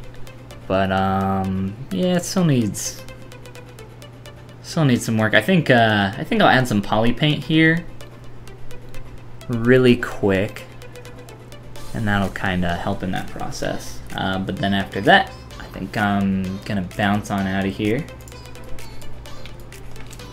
and hopefully do some streaming tomorrow. Or actually, you know what? Tomorrow's the 4th of July here in the United States of America. So probably not tomorrow. If anything, maybe very late tomorrow night. But we will see. I'll let you guys know before I go live. Alright, so let's add some poly paint on here real quick, just to give us an idea of what this guy's gonna look like. A little bit better. I'm gonna use my Skin Shade Faux. And just start jumping through here rather quickly. If you weren't around earlier to hear me talk about my Patreon, I'm now doing some written and video critiques on there. So if some mentorship is something that you are interested in, definitely go check that out. That's something that I've been wanting to do for a long time, and I'm really excited to be doing it. So yeah, go check her out. There's a link down in the description for that. And what else? What else? Before I go, figure out this shade a little bit better. I think that's a little bit closer to what we want. If you guys are interested, oh shit, that was weird. If you guys are interested in a cool sculpting course that I just made, where is she? Go check out my Gumroad. There's a link down in the description. It's called ZBrush Sculpting, Stylized Characters for Toys and Collectibles. Worked on this for a long time. It's 3 hours of footage with voiceover, going through all the stuff you need to know to go from, you know, a 2D concept, starting with nothing, and then going to a finished production-ready character. So go check that out.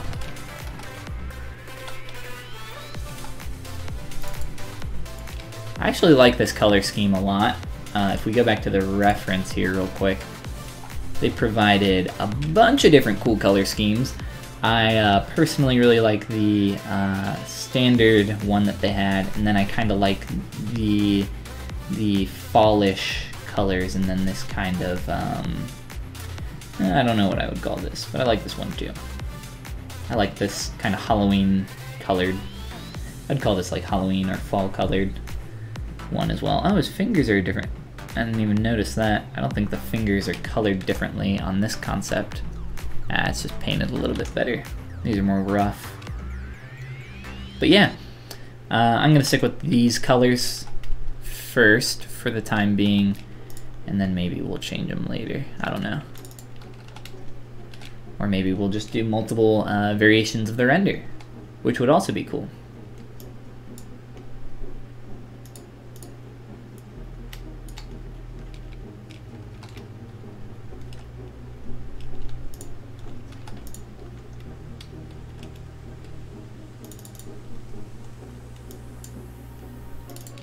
Also, poly paint really helps things to just kind of start coming together, I think. And help a lot proportionally to kind of see what's going on with stuff in your sculpt. I like putting poly paint on my characters while I'm sculpting on them.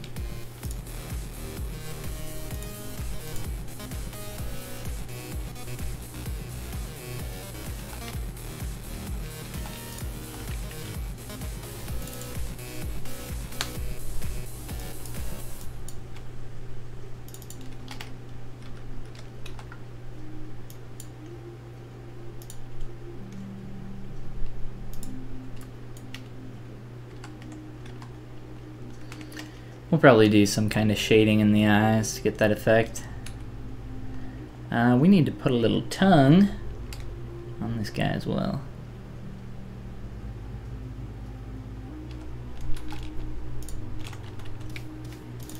And we still have some other parts that we need to add.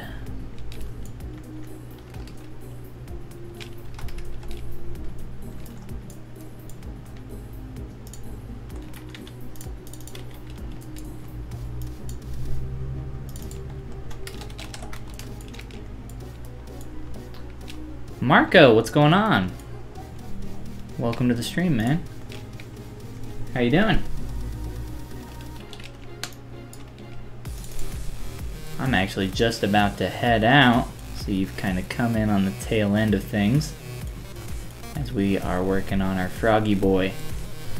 Just adding some poly paint in here at the end, but we will be doing more, like I said, probably not tomorrow since it's the 4th of July. I'm going to be busy, and I know everybody else is going to be busy too. But probably Thursday. Quick save that out real. Quick save real quick, as I always say. But yeah, in the next stream we'll probably look more. I'll probably have done more stuff on the face by then. I think the face is close. I think there are some things that are just, you know, off a little bit proportionally around the cheeks. Getting that, like, he's got like this squished look around the cheeks, this really cute squished look, and it really kind of defines the character. You know, the face is super important for all characters. And then I kind of want to start to add in all the extra stuff for the clothing, the boots. We started to do some stuff today with our hat, if we look up here, and I think doing some more stuff there and just kind of getting all the parts in there, all the subtools, and I think we'll be in a really good place to go into posing from there and continue working on this guy. But yeah, I like this concept a lot. Again, go follow Danny Cruz on ArtStation. Go check out their work. There's a ton of cool stuff that they've done in the past. I mean, this concept is a year old at this point. Yeah, minimize that. But that's all I got for today. And I hope to see you guys in the next stream. It looks really cute, really good concept. It absolutely is. Totally agree. But yeah, check out the Patreon. New stuff for doing some critiques, some mentorship on there. Check out the new course that I just released, guys. And I'll see you guys in the next stream. So have a great rest of your day, and I'll see you in the next one.